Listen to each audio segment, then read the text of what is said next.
Tića, opet si na mestu zločina, Tako je, opet Dominikana, tako je. opet sve iz početka, ali drugačije malo. Pre nego što pređemo na sve to, ono što mene prvo i osnovno zanima, trenutno smo na minimum 47 stepeni, ako mene pitaš je 55. Kako se osjećaš, da li se topiš i reci koliko je nehumano funkcionisati ovde? Verujte mi, ja sam se malo pre isto to pitala i dok sam snimala za našu emisiju takmičara i predstavljala njihov trening koji oni trenutno rade na 40, ma kakvi 40, to kad kažete 40, to je kliše malo, jer na 50 plus stepeni na vrelom pesku trčeći, samo sam rekla ne bila im u koži. Znači, u životu mom nisam osetila ovoliku vrućinu kao do sada. Možda sam samo hladnoću osjećala u ovoj meri, ali toplotu nikada. Uopšte nije humano, ali s obzirom da radimo posao koji volimo, nije teško. Ali neka narod zna da radimo u poprilično teškim uslovima, jer nam stalno govore vi ste otišli do Dominikanu, vi uživate, vama je tamo super, blago vama, 2 meseca odmora. Reci narodu lepo kako jeste. Hoću da kažem narodu, zato što svi kažu, ma dobro, tebi je lako, ideš, vodiš tamo, palme, more, bit će tebi super. Evo vidite kako je nama super, nit mora, nit palmi, samo poligoni, šljunak, ovo palmi ne može ni da bude, palme presušile. Tako da, nije onako baš kako nama ljudi govore, bit će vam super, bit će vam lako, nije lako uopšte. Tićo, kako si se osjetila kada si prvi put čula da ponovo ideš u Dominikanu, ali ovog puta naravno u drugačije malo ulozi? Kada sam čula prvi put da idem na Dominikanu, rekla sam, ja ne. Gde? Sa druge strane, moja direktorka odgovorila sa, molim? Ma daj, šta to pričaš? Ja rekao, pošto sam se ja potpuno pripremala za jednu drugu emisiju, isto vezano za Exatlon, koja nije podrazumevala da ću doći na Dominikanu, meni je to pokvarilo koncepciju i pomislila sam, jao ne. Verujte mi, sat vremena mi je samo trebalo da prebacim i da shvatim šta je ovo zapravo i koliko to znači i da je ovo najbolja moguća stvar koja se desila, zbog koje sam presrećena.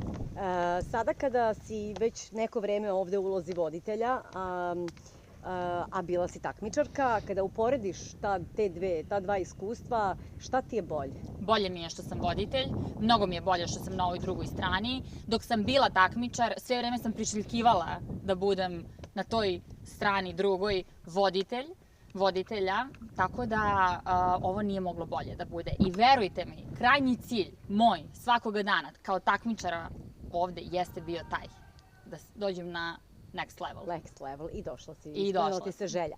Kada si ponovo čula da ideš na Dominikanu, da li su ti se probudila osjećanja iz prve sezone i da li ti se ono kao, znaš, flashback, vratilo sve što si proživela u januaru i februaru ovde?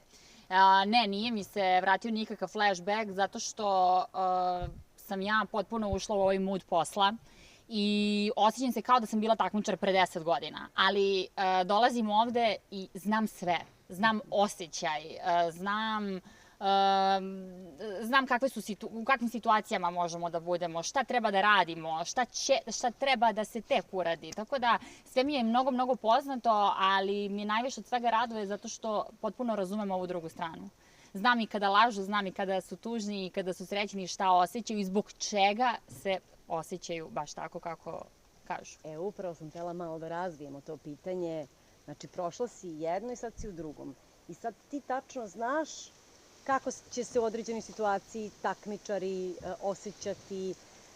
Imali smo priliku i volela bi to da ispričaš. Postojali su ovde ljudi, odnosno takmičari novi, koji prosto imaju tremu, sve im je zbunjeni, su konfuzni. Ajde, reci gledalcima šta si ih posavetovala i šta si im rekla i na koji način si ih utešila i koliko im zapravo ti ovde značiš.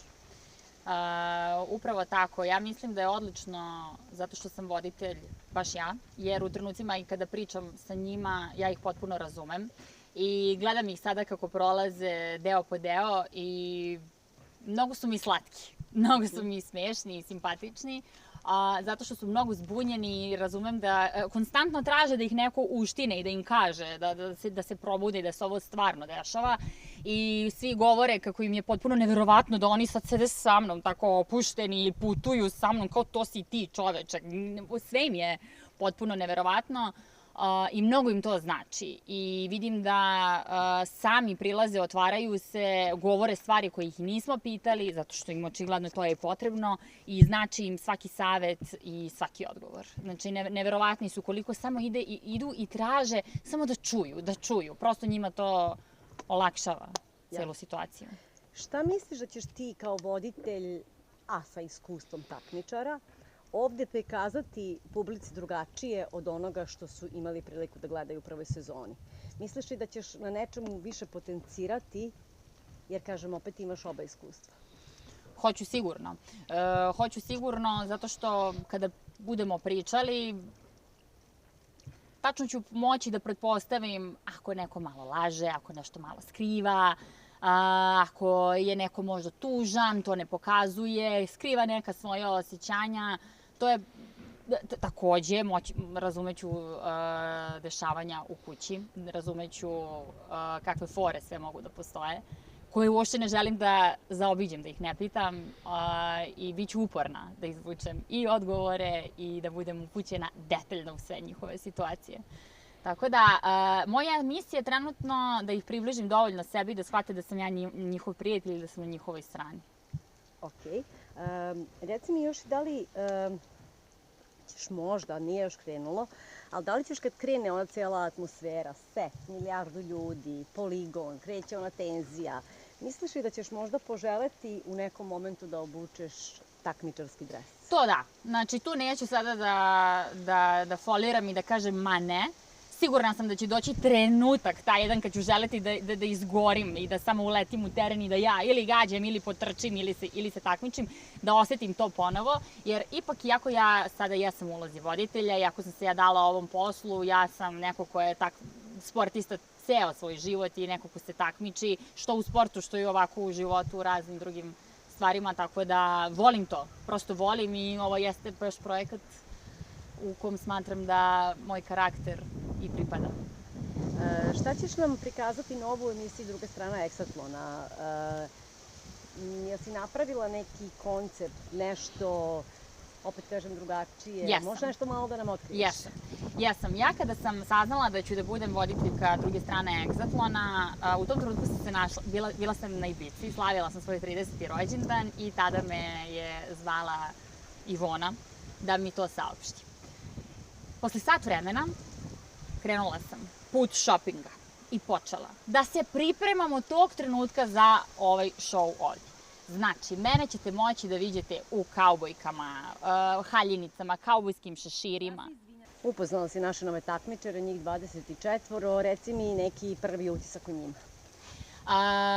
Prvi utisak o takmičarima je da su za sada veoma zbunjeni, malo su i uplašeni, sve im je ovo neizvesno, nisu ni oni još uvijek uopšte svesni gde su došli, ali vidim da se izuzetno trude da se sprijatelje i da imaju dobre odnose. Shvatili su koliko će to da znači, shvatili su šta znači dobar tim, tako da to mi se jako sviđa.